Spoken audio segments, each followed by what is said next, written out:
ইসরায়েলকে সমর্থনের কারণে বিশ্বব্যাপী সমালোচনার মধ্যে এবার প্রেসিডেন্ট মাহমুদ আব্বাস সহ 81 ফিলিস্তিনি কর্মকর্তার ভিসা বাতিল করল যুক্তরাষ্ট্র।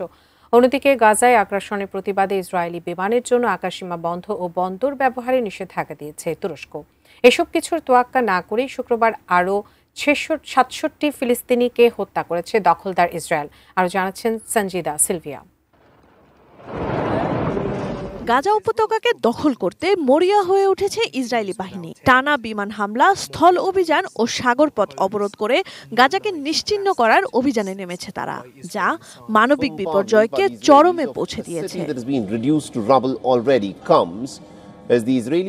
গাজাকে বিপজ্জনক যুদ্ধক্ষেত্র ঘোষণা করে শুক্রবার থেকে ব্যাপক বোমা হামলা শুরু করেছে ইসরায়েল। দেশটির প্রতিরক্ষা বাহিনী আইডিএফ জানায়, এখন থেকে গাজায় ত্রাণ সহায়তার জন্য আর কোনো বিরতি দেওয়া হবে না।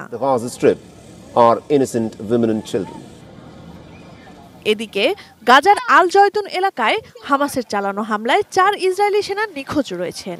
হামাস জানায়, গাজা দখলের মূল্য ইসরায়েলি সেনাদের রক্ত দিয়েই পরিশোধ করতে হবে।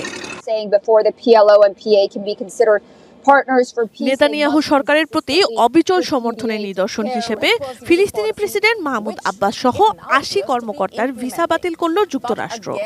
ফলে আগামী মাসে নিউ ইয়র্কে জাতিসংঘ সাধারণ পরিষদের অধিবেশনে যোগ দিতে পারবেন না আব্বাস। বিসমিল্লাহির রহমানির রহিম।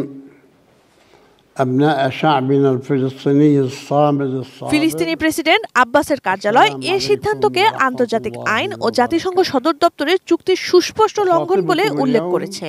তবে এই সিদ্ধান্তকে স্বাগত জানিয়েছেন ইসরায়েলের পররাষ্ট্রমন্ত্রী গিদেওন স্যার।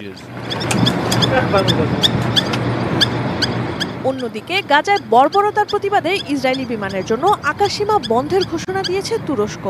তুর্কি বন্দর ব্যবহারেও দেয়া হয়েছে নিষেধাজ্ঞা। তুরস্কের পার্লামেন্টে গাজা নিয়ে বিশেষ এক অধিবেশনে পররাষ্ট্রমন্ত্রী হাকান ফিদান ইসরায়েলের সঙ্গে সম্পূর্ণভাবে অর্থনৈতিক সম্পর্ক ছিন্ন করার কথাও জানিয়েছেন।